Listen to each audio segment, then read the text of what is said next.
السلام علیکم رائے حق کے ہم سفر ساتھیوں۔ حدیث کو سننا ہے، یاد رکھنا ہے، سمجھنا ہے، عمل کرنا ہے، دوسروں تک پہنچانا ہے۔ جب تک ہم عمل کی طرف نہیں آئیں گے اس وقت تک حدیث کا حق ادا نہیں ہو سکتا۔ اطاعت رسول کا جذبہ اپنے اندر پیدا کرنا ہے۔ ہر معاملے میں جو احادیث سمجھائی جائیں گی ان کا تعلق بنیادی عقائد و ایمانیات سے ہے۔ بنیاد مضبوط ہوگی تو عمارت مضبوط ہوگی۔ حدیث دو خاص کلمات۔ عن ابی ہریرہ رضی اللہ عنہ قال قال رسول اللہ صلی اللہ علیہ وسلم کلمتان خفیفتان علی اللسان ثقیلتان فی المیزان حبیبتان الی الرحمن سبحان اللہ و بحمدہ سبحان اللہ عظیم۔ بخاری۔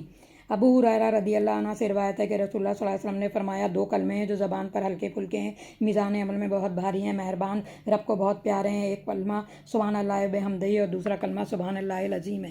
کلماتانی دو کلمے، خفیفتانی دونوں ہلکے ہیں، علی اللسانی زبان پر، ثقیلتانی دونوں بھاری ہیں، فی المیزان میزان میں، حبیبتانی دونوں محبوب ہیں، الی الرحمن مہربان رب کو۔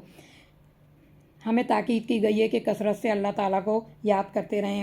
ہم اللہ کا ذکر کیسے کریں؟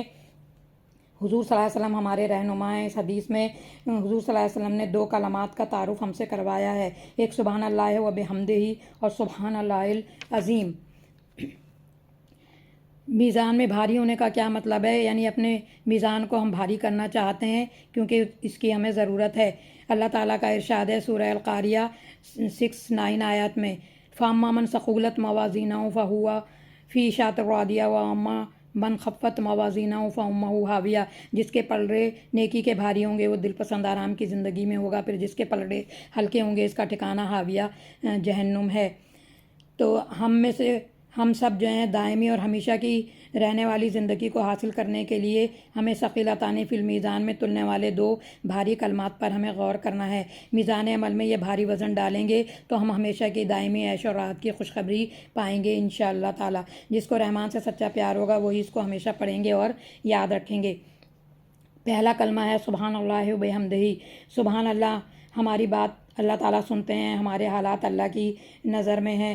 اللہ تعالیٰ نے قرآن میں فرمایا نحن اقرب الیہ من حبل الورید، سورہ قاف، کہ میں آپ کے رگ جان سے بھی قریب ہوں۔ اللہ تعالیٰ پاک ہیں اور ہماری بات کا جواب اس سے پاک ہیں کہ وہ ہماری بات کا جواب نہ دے سکیں۔ انی ربی قریب المجیب، ہود 61۔ وہ ہماری بات اللہ تعالیٰ سنتے ہیں، سمجھتے ہیں۔ وہ ہماری طرح اس بات سے بھی پاک ہیں کہ چاہنے کے باوجود کسی کے لیے کچھ کر نہیں پاتے۔ فعال لما یرید، ہود 105۔ وہ تو جو چاہتا ہے کر گزرتا ہے۔ وہ اس بات سے بھی پاک ہیں کہ اس کے ارادوں کی تکمیل میں رکاوٹیں آئیں۔ وہ عزیز ہے، زبردست ہے، جس کے ارادوں کو دنیا کی کوئی طاقت روک نہیں سکتی۔ سبحان اللہ پڑھنے والا یہ بات دل سے مانتا ہے کہ اللہ تعالیٰ اس بات سے پاک ہیں کہ وہ اسباب کے ہاتھوں مجبور ہوں، وہ اسباب کے محتاج نہیں۔ سبحان اللہ، میرا اللہ اس بات سے بھی پاک ہے ہم پر کوئی ایسا بوجھ ڈالے جس کو ہم اٹھا نہ سکیں۔ سورہ بقرہ آیت نمبر 286 میں اللہ تعالیٰ نے فرمایا ہے کہ وہ کسی نفس پر وہ بوجھ ہی نہیں ڈالتے جس کو وہ اٹھا نہ سکے۔ تو اللہ تعالیٰ نے جو بھی ہمیں احکامات اور قوانین دیے ہیں ان پر ہم عمل کر سکتے ہیں، تو عمل کرنے کے لیے ہمیں دیے گئے ہیں۔ اس سے معلوم ہوا کہ سبحان اللہ دل سے کہنے والا اپنے اندر ایک عزم، ایک قوت اور ایک ہمت جو ہے وہ پاتا ہے۔ اللہ تعالیٰ اس عیب سے بھی پاک ہیں کہ ان کے احکامات پر عمل کرنا جو ہے وہ بہت آسان ہے۔ پھر اللہ تعالیٰ جو ہے وہ ہر نقص سے پاک ہیں، ہر غلطی اور خطا سے پاک ہیں۔ تو ان کے دیے ہوئے احکامات، ان کے قوانین، ان کا دین، ان کی شریعت، ان کی دی ہوئی تہذیب اور معاشرت، اس کی سکھائی ہوئی ثقافت، اس کا نظام معاشیت اور سیاست میں جو ہے وہ ہر عیب سے پاک ہے۔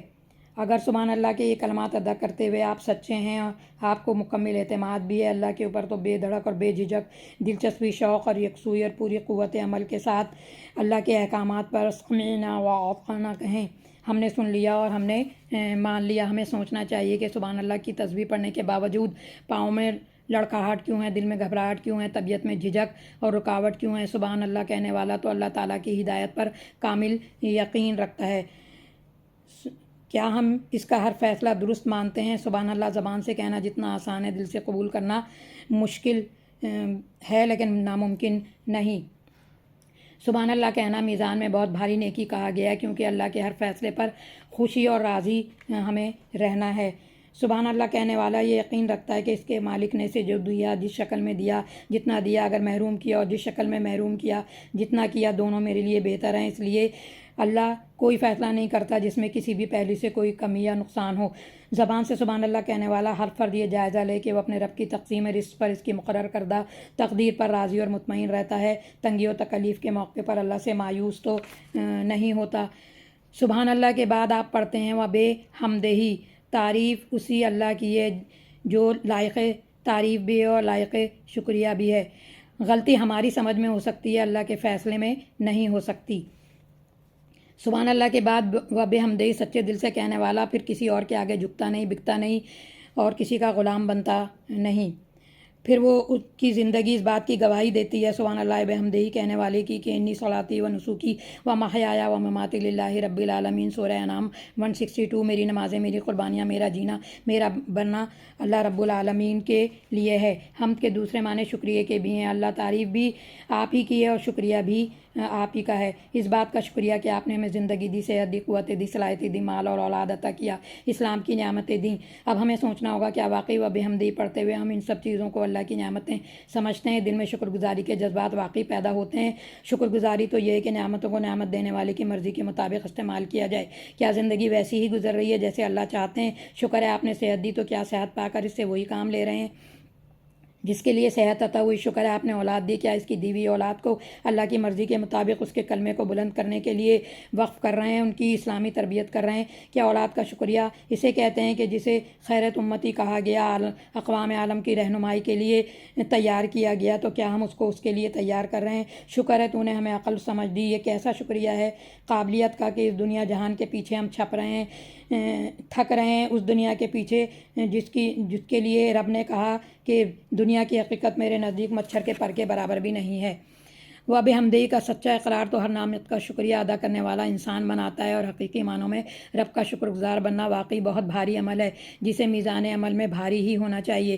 دوسرا کلمہ سبحان اللہ العظیم ہے۔ آئیے اس پر بھی ہم غور کریں، ہم کیا کہتے ہیں اور پھر کیا کرتے ہیں؟ جس کا اللہ عظیم ہو، جس کی اتنی بڑی شان و شوکت ہو، تو پھر وہ دوسروں سے مرعوب نہیں ہوتا، خوفزدہ نہیں ہوتا، دوسروں کے آگے جھکتا نہیں۔ سبحان اللہ عظیم، اپنے اللہ کو عظیم بھی سمجھیں اور اس سے نسبت بھی جوڑیں اور پھر باطل قوتوں سے ڈر بھی جائیں۔ ہمارا رب عظیم ہے تو پھر ہم ڈرے ہوئے کیوں ہیں؟ پھر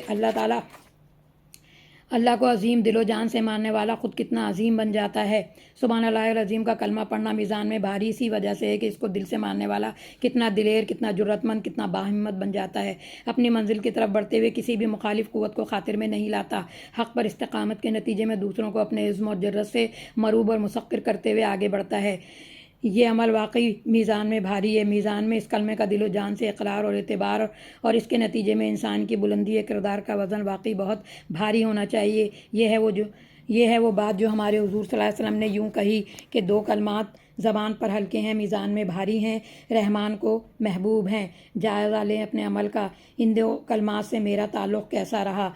سبحان اللہ کو مان لینے سے کیا تبدیلی آئی میری شخصیت میں؟ و بحمدہ کو مان لینے سے کیا تبدیلی آئی؟ العظیم کو مان لینے سے کیا تبدیلی آئی؟ سبحان اللہ و بحمدہ، سبحان اللہ